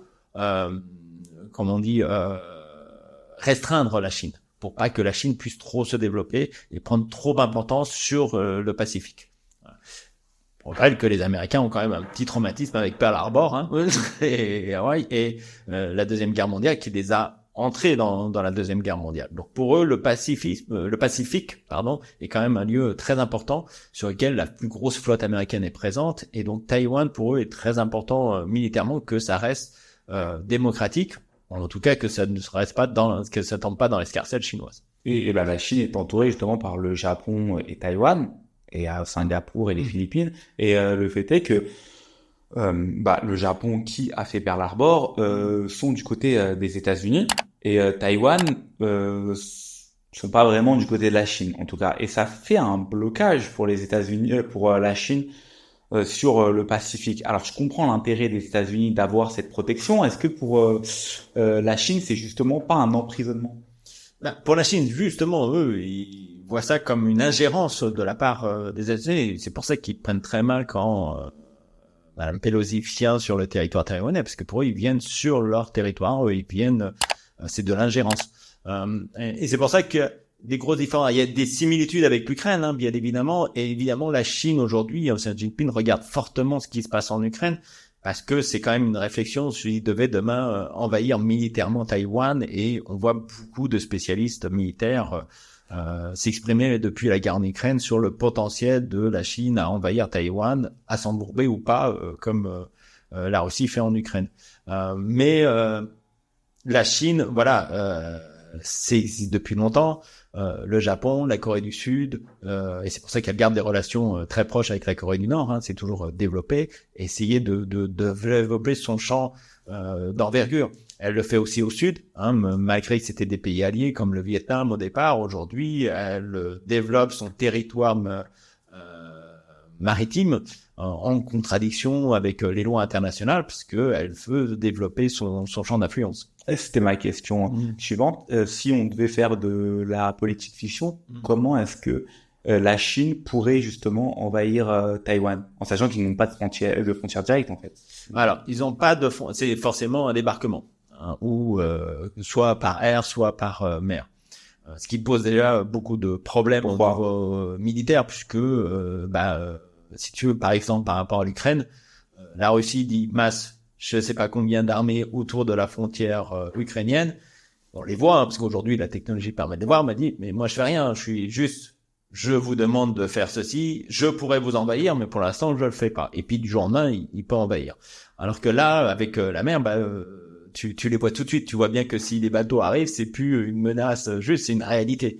Donc tu as la possibilité de réagir tout de suite et avant de débarquer. Entre parenthèses d'ailleurs, la Chine fait des incursions vers Taïwan, que ça soit par air ou par mer avec leurs bateaux, pour justement montrer leur présence dans le Pacifique. Ils font des exercices, ils font pas trop d'incursions sur le territoire, parce qu'encore une fois, on veut pas trop déclencher la Troisième Guerre mondiale, ni d'un côté ni de l'autre, hein. Mais ils font des démonstrations de force, comme d'ailleurs la Corée du Nord fait vis-à-vis de la Corée du Sud, ou des choses là. Mais ils restent vraiment bien à la frontière pour éviter des incursions. Et pareil pour les Taïwanais, hein, ils vont pas risquer de brusquer ou de réveiller le monstre chinois. Donc chacun fait ses démonstrations de force, mais en restant vraiment dans les frontières qui règnent. Mais c'est la différence avec l'Ukraine, c'est que l'Ukraine aussi, faut bien voir que Taïwan, ça reste un petit pays, hein. C'est comme je disais, c'est la dimension, c'est le Belgique, un peu plus grand que la Belgique. L'Ukraine, c'est le pays le plus grand d'Europe. C'est déjà monstrueux. Alors, on n'est pas dans les mêmes proportions de se envahir. Autre chose, il n'y a pas du tout la même vision militaire vis-à-vis de la Russie que de la Chine. On voit bien que les Russes ont quand même cette vision. Tu sais tout le débat qu'il y avait sur la mort de Hitler. Est-ce que quelqu'un qui se suicide avec un revolver, c'est quelqu'un de courageux? Et pour eux, c'était impossible d'accepter qu'Hitler soit courageux. Il fallait qu'il soit empoisonné. Et donc il y a tout cette volonté d'héroïsme qu'il y a de Russes. On voit bien qu'à chaque fois Poutine apparaît dans ses discours, alors, pas tout le temps, mais pas à la télévision, pas dans des débats de télévision, hein, mais dans tous ses discours, dans toutes ses cérémonies, il est flanqué d'un certain nombre de généraux qui ont je sais pas combien de médailles et tu vois tout un tapis de médailles, ce qui est pas en Chine. Hein, en Chine, c'est plutôt pragmatique. Ils se posent pas la question. Et je dirais que c'est même plus inquiétant. Parce que la Chine pourrait très bien se dire, nous on s'en fout. Le but c'est pas d'envahir, c'est pas de conquérir l'Ukraine, Taïwan, pardon. C'est que Taïwan revienne dans le jargon chinois, dans le giron chinois, pardon. Décidément les mots. Ils seraient tout à fait prêts eux à raser Taïwan. Ça leur pose pas de problème. Ok. Donc que la vision de la Russie vis-à-vis de l'Ukraine, au départ, il a jamais dit je veux envahir et conquérir l'Ukraine. Je veux juste remplacer le gouvernement ukrainien. Donc emmener des Russes, une armée vite fait aller à Kiev, tuer Zelensky, mettre comme ils ont fait en Géorgie, mettre un gouvernement puppet, comme on dit, une marionnette, et puis on se barre et tout est beau, tout est rose. Tandis que là, Taïwan, c'est vraiment une vision différente. Et donc, si effectivement le gouvernement chinois ne voit pas l'intérêt peut-être de perdre autant d'hommes sur un conflit comme Taïwan, comme la Russie fait en Ukraine, il pourrait très bien envoyer, je sais pas, une centaine de missiles du jour au lendemain, raser tout ce qu'il y a et puis calmer l'affaire et c'est terminé, quoi. Voilà. Donc il y a une vision très différente militaire vis-à-vis de la Chine, vis-à-vis de Taïwan, que la Russie vis-à-vis de l'Ukraine. Mais la problématique avec les missiles, c'est que ça pourrait détruire des endroits stratégiques à Taïwan et on ne sait pas l'impact que ça aurait. Oui, on voit bien. Alors, je vais pas reparler de Gaza, mais on parle depuis des années, depuis la guerre de Vietnam, on nous parle tu sais, de missiles stratégiques qui font chirurgical de trucs. Alors, on voit frappes chirurgicales. Des frappes chirurgicales, on voit que ça n'existe pas, quoi. Il y a toujours des impacts. Mais le problème de la Chine, effectivement, il y a aussi un problème économique, comme on disait, sur les semi-conducteurs, sur beaucoup de choses. Ça, c'est un prix qu'il faut savoir. Est-ce qu'ils seraient prêts à payer ce prix-là pour récupérer Taïwan? C'est vrai la question. Tout conflit militaire se passe sur 3 critères, l'opportunité, l'intérêt et la capacité. Ok, on voit bien que la Russie, elle a pris ces 3 critères-là. L'intérêt, parce qu'elle voulait pas que Zelensky se rapprochait de l'OTAN, mettait ses centrales nucléaires non plus par des révisions par des Russes, mais par des Américains. Il y avait tout un certain nombre de choses, donc elle voulait pas que l'Ukraine tombe dans les mains de l'Europe et reste dans son escarcelle. La capacité, comme pour Napoléon III, quand on lui a dit qu'il pouvait faire la guerre à Bismarck, j'imagine que tous les généraux russes ont dit à Poutine, les doigts dans le nez, on envahit l'Ukraine en 48 heures, il n'y a pas de problème, on est la 2e armée du monde, on fait ça en clic-clac, il n'y a pas de problème. Et puis l'opportunité, il y a eu, comme on veut avec Biden, qui s'est retiré de l'Afghanistan, la ligne rouge en Syrie, qu'on a dit à Poutine, on dit, t'as traversé le gouvernement syrien fait la ligne rouge, donc les Américains et les France vont intervenir militairement. Puis finalement, on dit, finalement, la ligne rouge, on va la déplacer un petit peu, c'est pas grave, on va l'oublier. Tout ça, c'était des signaux pour Vladimir Poutine que personne n'allait intervenir. Et le discours, quand il a commencé à masser ses armées russes au niveau de la frontière ukrainienne, Biden a dit, aucun soldat américain n'ira intervenir en Ukraine. Donc tout ça, c'est une opportunité pour lui. Il voit que personne va réagir, personne va intervenir. Il y a peu de risque pour lui d'intervention. Ses généraux lui disent, c'est les doigts dans le nez, t'envahis ça en 3 jours, t'es à Kiev. Et puis il y avait son intérêt. Or, sur ces 3 éléments-là, tu les passes pas vraiment pour le gouvernement chinois. Aujourd'hui, l'opportunité, elle est pas vraiment là. Les discours, ils sont quand même très virulents. Il voit bien que ça s'embourbe en Russie, qu'il y a eu des sanctions, que les sanctions économiques pourraient être appliquées sur la Chine. Quel est l'intérêt pour lui de récupérer Taïwan? Pas vraiment, ni économiquement, ni politiquement. Il est bien, il est président a dit, donc il n'y a pas vraiment d'intérêt, il n'y a pas de menace pour lui de Taïwan. Et puis il n'y a pas d'opportunité qui s'est présentée. On aurait pu croire si la Russie avait vraiment envahi l'Ukraine en 3 jours et que personne n'en réagit, là, je pense que le gouvernement chinois s'aurait dit ouais, c'est une opportunité. Décidément, les Européens et les Américains font rien. Là, c'est plus le cas. Donc il n'y a pas vraiment l'opportunité, il n'y a pas vraiment l'intérêt, la capacité. Il voit bien que la Russie l'armée russe, finalement, on pensait que c'était puissante, mais ses chars sont pas si avancés technologiquement. Les avions, c'est une catastrophe. Donc, il se pose aussi beaucoup de questions sur son armée et la capacité, parce que c'est bien beau de construire des porte-avions et des avions, mais s'ils sont pas vraiment compétents, c'est pas vraiment la chose. Donc, tous les éléments ne sont pas aussi bien réunis que c'était réuni pour Vladimir Poutine, ou en tout cas, ce qu'il le pensait par rapport à l'Ukraine, par rapport à Taïwan. Mais Poutine n'a pas commencé en 2021, il a commencé en 2014 avec la Crimée. Tout à fait. La Crimée et le Donbass d'ailleurs. Est-ce qu'il a envoyé des armées en Donbass? Ça on le sait. Et est-ce que la République populaire de Chine ne pourrait pas commencer par les archipels de Matsu et de Kinmen qui appartiennent à Taïwan? Alors ouais, parce que c'est très différent. En fait, la Crimée, alors je vais pas refaire un débat sur toute la Crimée et sur le Donbass, mais la Crimée, il faut se rappeler que la Crimée est à plus de 50%, avant 2014, était à plus de 50% de Russes. Quand je dis Russes, c'est vraiment des Russes, c'est pas des gens. Et si tu prends maintenant les russophones, t'étais à plus de 80% de russophones. Donc il y avait toujours cette histoire et volonté et c'est-à-dire que quand les chars ou quand les armées russes ont débarqué en Crimée ou dans le Donbass, ils étaient bienvenus, si tu veux. C'est pour eux.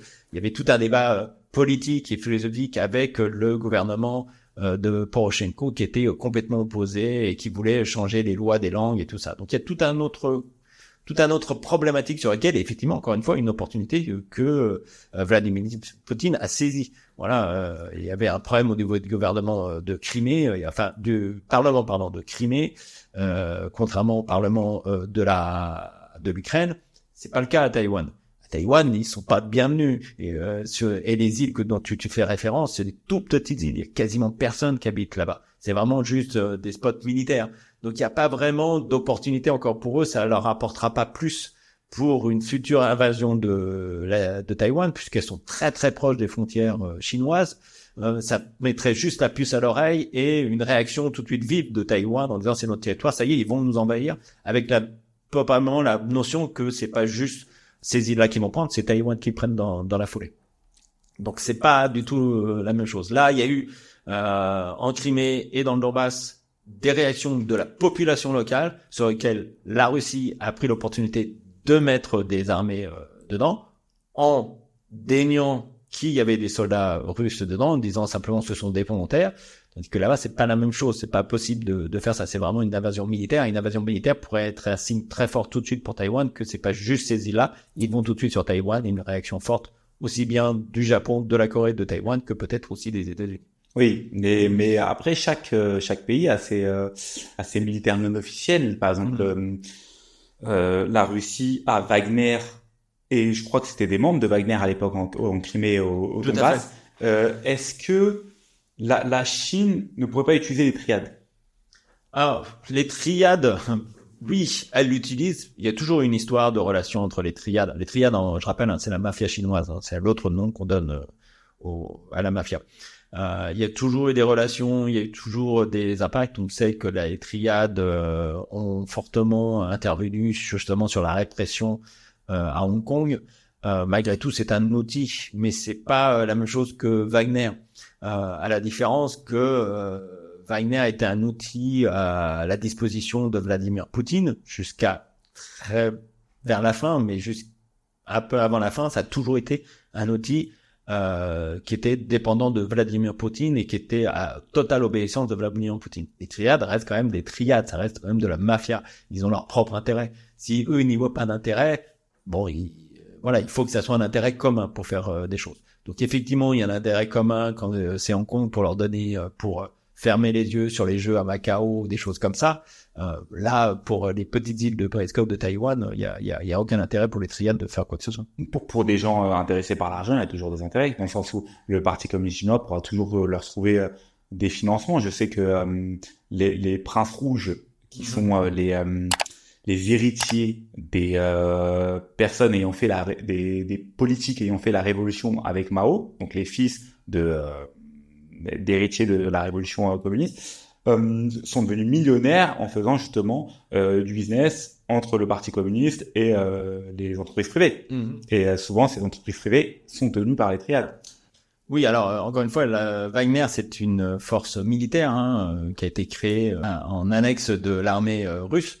C'est tout la même chose avec les triades. Les triades, c'est plus des puissances financières ou de personnes, de choses comme ça, ou d'influence.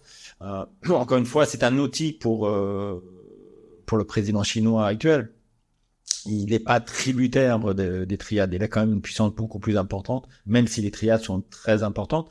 Elles sont fortement appliquées à Taïwan. Elles sont assez puissantes à Taïwan. Elles l'étaient pendant très longtemps sur Hong Kong et Macao. Le gouvernement chinois a quand même pris un peu la main là-dessus, mais voilà, c'est un outil, mais ils n'auraient pas autant d'influence. Ils ont essayé, par exemple, sur les politiques, les élections présidentielles de Taïwan. On sait très bien qu'il y a plusieurs députés qui font partie des triades à Taïwan et qui sont donc forcément pro du rapprochement chinois, mais ça a un impact très faible. Et les triades pourraient être utilisées comme ils ont été utilisés à Hong Kong, mais dans une opération militaire d'une telle envergure que serait l'invasion de Taïwan, ça serait vraiment anecdotique par rapport aux besoins qu'il y a pour faire une invasion militaire de Taïwan. Et depuis tout à l'heure, on fait des comparaisons entre la Russie et la Chine et entre l'Ukraine et Taïwan. Est-ce que pour toi, actuellement, on est d'accord que en Ukraine, il y a il y a des aides venant de tous les pays européens. Non, les États-Unis, la France, l'Angleterre envoient des armes à l'Ukraine, envoient des instructeurs, etc. Est-ce que si la Chine entre en guerre, est-ce que l'Iran ou la Russie vont lui envoyer des armes? Et est-ce que les États-Unis, la France et l'Angleterre vont armer Taïwan? Alors les États-Unis déjà arment Taïwan régulièrement. Il y a même eu la France, mais tu sais, il y a eu le scandale des frégates avec des black fish pour Taïwan, hein, sur la vente de frégates à Taïwan. Donc il y a Taïwan a un gros marché, un gros budget par rapport à son pays. Alors c'est ridicule, encore une fois, par rapport au budget que met la République populaire de Chine, hein, dans son armée, mais elle investit lourdement dans sa puissance militaire. Donc il y a régulièrement des ventes d'armes des États-Unis et des choses comme ça. Si demain la Chine devait envahir Taïwan, effectivement, on sait très bien que les États-Unis soutiendraient Taïwan de la même façon qu'ils le font avec l'Ukraine. D'autant plus qu'ils ont, comme je le disais, cette loi, le Taiwan Relation Act, et ils ont d'autant plus de raisons de le faire. Alors après, encore une fois, cela dépend de quel président tu as aux États-Unis. On sait très bien que Donald Trump est encore en voie. Est-ce qu'il sera élu? Est-ce qu'il sera pas élu? Est-ce que ça sera un autre président républicain? Voilà, ça dépend. Les Taïwanais ne sont pas non plus complètement, je vais pas dire dupes, mais complètement dans l'idée que les États-Unis interviendraient. Si on prend les derniers sondages, c'est le taux de gens qui pensent que les Américains entreraient en guerre contre la Chine si la Chine envahissait Taïwan. Je crois qu'il était de 10% pour les derniers sondages en date. Qu'il y ait un soutien, qu'il y ait militaire, c'est-à-dire un apport comme il y a avec l'Ukraine, qu'il y ait des sanctions, oui. Que les États-Unis interviennent militairement sur le territoire taïwanais ou chinois, il y a quand même beaucoup plus de doutes et beaucoup plus de réflexion là-dessus, quoi, à ce niveau-là. Donc, encore une fois, l'Ukraine et Taïwan, il y a des grosses différences. C'est-à-dire que déjà, on va pas se mentir, tout le monde pensait que, enfin, tous les spécialistes en militaire nous disaient qu'en quelques jours, l'Ukraine allait tomber. C'est une fois que la bataille de Kiev a été gagnée, que là, tout le monde s'est mis à livrer des armes et donner parce qu'ils avaient le sentiment que l'Ukraine pouvait gagner. Ensuite, c'est pareil, encore une fois, il y a des pays, tout petits pays qui donnent beaucoup plus comparativement à ce qu'ils ont que les États-Unis ou la France, mais comme ils ont très peu, c'est anecdotique en fait. Par contre, les États-Unis, c'est eux qui donnent le plus d'armes à l'Ukraine. Il faut bien voir que pour les États-Unis, il y a deux choses. La première chose, c'est que pour les États-Unis qui se sont embourbés dans la guerre du Vietnam ou la guerre en Afghanistan ou d'autres, ils ne veulent pas s'embourber dans une autre guerre. Mais par contre, de voir que la Russie s'embourbe, eux, ça leur permet de détruire ou d'anéantir l'armée russe pour pas cher en fait. Ça leur coûte nettement moins cher aujourd'hui de tout ce qu'ils ont fait en Ukraine, de ce que des années qu'ils ont passées en Afghanistan, par exemple. On n'est même pas à 10%, je crois, du budget qu'ils ont dépensé en Afghanistan aujourd'hui, à ce jour, à ce qu'ils ont mis en Ukraine. Donc, il y a souci aussi de relation, et c'est pareil pour Taïwan. De fournir des armes à Taïwan serait beaucoup plus rentable pour eux d'anéantir l'armée chinoise et de baisser la puissance chinoise.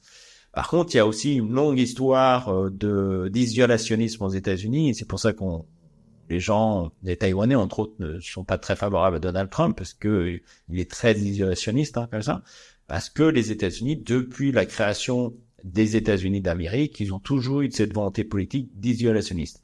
Au départ, c'était le premier président Washington qui disait « Tout ce qui se passe en Europe ne nous concerne pas, on ne veut pas intervenir ». Après, le troisième président, c'est la doctrine Monroe qui a dit « Tout ce qui se passe en Amérique ne concerne personne d'autre, ça concerne que les Américains ». Hein, donc lui, il parlait aussi bien l'Amérique du Nord que l'Amérique du Sud, mais c'est un peu la même politique. Et si on regarde bien dans l'histoire, à chaque fois que les États-Unis se sont impliqués dans une guerre réelle, comme la Première Guerre mondiale ou la Deuxième Guerre mondiale, c'est parce qu'on leur a déclaré la guerre. Hein, le premier président pendant la Première Guerre mondiale, le président des États-Unis pendant la Première Guerre mondiale, il a été réélu en 1916 sur un discours en disant il nous a gardés en dehors de la guerre. America First, comme dit Donald Trump aujourd'hui. Donc, il y a toujours eu cette volonté isolationniste des Américains de dire ce qui se passe à l'extérieur ne nous regarde pas. Mais il y a eu quand même des actions comme la guerre en Afghanistan parce qu'il y avait cette politique des dominos, hein, tout le monde va devenir communiste. Et à la fin, la théorie des dominos, c'était ça, c'est que le dernier domino, c'était les États-Unis, qu'on allait devenir communiste. Donc il fallait l'arrêter quelque part. C'était encore une fois parce que c'était une protection des États-Unis. Et c'est pareil aujourd'hui ici Taïwan, c'est dans ce qui est bien marqué dans la loi, c'est qu'on considérait que c'est une menace pour le sol américain. Donc voilà, c'est en fonction du président comment ça va réagir. Il est évident que, vu ce qui s'est passé en Ukraine, les pays vont intervenir par des sanctions, les pays vont intervenir par des soutiens militaires. Est-ce qu'il y aura, et ça c'est le vrai débat, une intervention militaire américaine? Là, on est sûr. Mais par contre, ce qui est plus sûr et plus certain, c'est que il y aura, et je pense qu'il y a eu plusieurs discours dans ce sens, une intervention militaire de la Corée du Sud, une intervention militaire du Japon, et qui sera un vrai soutien là pour Taïwan. Et on va finir par cette question pour avoir vraiment ton point de vue final, même si j'ai bien compris ce que tu nous as expliqué depuis tout à l'heure avec la vision chinoise, la vision taïwanaise, les possibles impacts et l'importance pour les populations locales de tout ce qui se passe.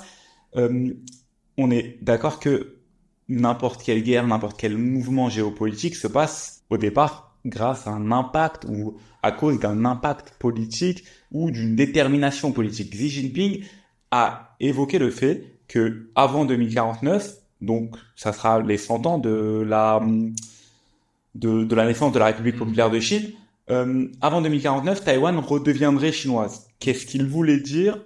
Est-ce que tu crois à son discours et comment tout ça va se finir? Alors c'est toujours très difficile de pouvoir planifier des choses. Moi, je sais que quand l'armée russe s'était mise en frontière de l'Ukraine, j'avais déclaré que la Russie allait déclarer la guerre à l'Ukraine, ça allait l'envahir. Parce que, encore une fois, quand on voit l'histoire, c'est assez facile. Et c'est pareil, j'avais dit, mais de toute façon, quand tous les spécialistes disaient, bah ça y est, la bataille de Kiev est gagnée, l'Ukraine va gagner, j'ai dit non, on va se retrouver comme la Corée, parce que ça fait depuis 2014 que la Russie est en Donbass, est en Crimée, qu'ils ont construit une frontière extrêmement solide, et on va s'embourber des deux côtés. Et en fait, encore une fois, c'est juste de regarder l'histoire et les choses, c'est pas de regarder l'économique. Aujourd'hui, sur Taïwan, de dire effectivement, il y a une volonté de Xi Jinping, parce que comme tous ces gens qui ont du narcissisme au maximum, comme Poutine, il a la volonté de marquer l'histoire aussi. Hein, et je pense que c'est ça son histoire avec Taïwan. Même encore une fois, et je le répète, lui, sa volonté, c'est quand même de développer sa route de la soie, de reprendre des territoires à l'ouest, parce qu'encore une fois, il l'a bien déclaré, l'espace vital est à l'ouest. Et de reprendre, et comme il voit qu'en plus la Russie qui pensait être une puissance militaire et économique, il voit bien que c'est en train de se dégrader fortement, il voit bien qu'il y a une opportunité pour lui de récupérer des territoires et de pas d'anéantir la Russie, mais de profiter de l'abaissement de la Russie pour récupérer des choses et aider mieux socialement. Je pense qu'il est vraiment orienté là-dessus. Maintenant, il y a une volonté politique aussi de dire, bah voilà, il y a une date fatidique. À quel point il ira on l'a bien vu dans l'histoire, il y a beaucoup de gens qui ont déclaré des choses et puis qui finalement n'ont pas été jusqu'au bout à la fin, quoi. Voilà. J'ai pas l'impression que Xi Jinping soit narcissique dans le sens où tu connais un peu l'histoire de Xi Jinping. Enfin, je sais que tu la connais, mais pour la rappeler aux gens, c'est comment dire, son père était avec Mao Zedong. Oui, mais il a fait partie aussi de toute la pléiade de gens qui ont été, ils ont été expulsés, mis un peu comme les goulags en Russie. Hein, il a subi très durement la répression chinoise. C'est ça. Voilà. C'est-à-dire que son père était avec Mao Zedong, mais comme faisaient les communistes à l'époque et aujourd'hui toujours, mais sous Mao Zedong c'était très important, tu sais, c'était l'autocritique. Ouais. C'est-à-dire le fait de d'humilier une personne un peu en public en lui demandant de faire son autocritique et d'expliquer c'est là où il a péché entre guillemets. Et Xi Jinping a justement eu du mal à à entrer dans le Parti communiste et à devenir qui il est parce que lorsqu'il est arrivé dans le Parti communiste, on lui a expliqué que c'était un renégat, que c'était une personne qui venait d'une mauvaise famille. Et lui-même a justement essayé de faire en sorte de gravir les échelons tout en ayant tout en remettant l'histoire, la réputation de Mao au devant de la scène et en ne reniant jamais le passé, en essayant justement de positiver, de mettre du positif dans le passé chinois et dans la relation que le passé chinois a avec Mao Zedong, alors que celui-ci avait justement mis au banc toute sa famille. Oui, alors encore une fois, il y a aussi une volonté politique, c'est-à-dire de savoir comment je vais grimper les échelons. On rappelle que Staline a été au pouvoir de la Russie parce que c'était le moins dangereux a priori, ce que pensaient les autres, et celui qu'on allait pouvoir manipuler facilement. Certains avéré que c'était pas du tout le cas, hein. Une fois qu'il était au pouvoir, il a flingué un peu à droite, à gauche et pris ses membres à lui, et qu'il était très dur. Mais au départ, dans l'équipe, une fois que Lénine est mort, on s'est dit qui on va mettre, et on voulait pas prendre des gens qui étaient un peu trop durs ou un peu trop machin. On voulait prendre quelqu'un que on allait pouvoir manipuler facilement, et Staline apparaissait comme ça. Et c'est pareil pour Xi Jinping qui a toujours apparu comme quoi fidèle du parti, met en avant le parti, a mis tout le cérémonial autour des partis politiques. Hein. Il fait l'anniversaire avec la célébration, il a toujours été comme ça. Ça veut pas dire que son ambition cachée n'est pas, hein, si aujourd'hui il est président et qu'il a continué d'être président et qu'il ne souhaite pas que quelqu'un d'autre prenne sa place, on voit bien tout ce qu'il fait en développant. Hein. On voit bien aussi, tu sais qu'il y a souvent, on se moque de lui avec le personnage de Pooh du dessin animé, l'ourson avec le miel. Winnie le Pooh, hein, Winnie l'ourson. Winnie l'ourson, ouais. En anglais c'est. Bon. Toute image de ça est condamnable. Hein. Les gens vont en prison juste pour mettre une image de Winnie l'ourson, quoi. Parce que Xi Jinping, il y a quand même, on voit bien les photos, les images. T'as vu son défilé quand il est face à l'armée. Voilà, il y a quand même beaucoup de similitudes au narcissisme et aux gens qui veulent à la volonté de comme le président nord-coréen dans la même similitude. Donc en Chine ils lui disent que c'est Winnie l'ourson. Non, c'est les gens qui critiquent Xi Jinping, donc qui veulent critiquer le qualifient, enfin pas le qualifient, le compare à Winnie l'ourson. Et donc parce qu'il y a eu deux, trois personnes qui ont fait ça, depuis c'est totalement interdit et effectivement voilà, c'est quelque chose qui ne supporte pas. Si tu veux venir en prison, tu prends un t-shirt de Winnie l'ourson et de sa photo et là t'es bon, t'arrives dès l'aéroport, t'es pris. Merci beaucoup Nengel aujourd'hui pour ta présence aujourd'hui et pour cet épisode. Ça a été très très intéressant. Toi, tu comptes retourner en Asie? Alors oui, c'est pas que je compte ou compte pas. J'ai vécu très longtemps, donc moi retourner en Asie, ou en tout cas j'y suis retourné il y a quelques années. Tu comptes retourner vivre plus longtemps comme?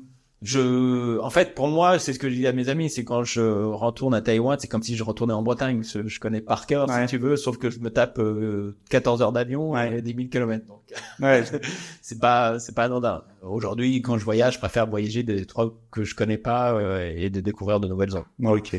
Mais il y aura forcément un retour à un moment donné en Asie. Super. Ça a été un plaisir et merci beaucoup. Merci de m'avoir invité. Merci. Merci. Au revoir. Au revoir.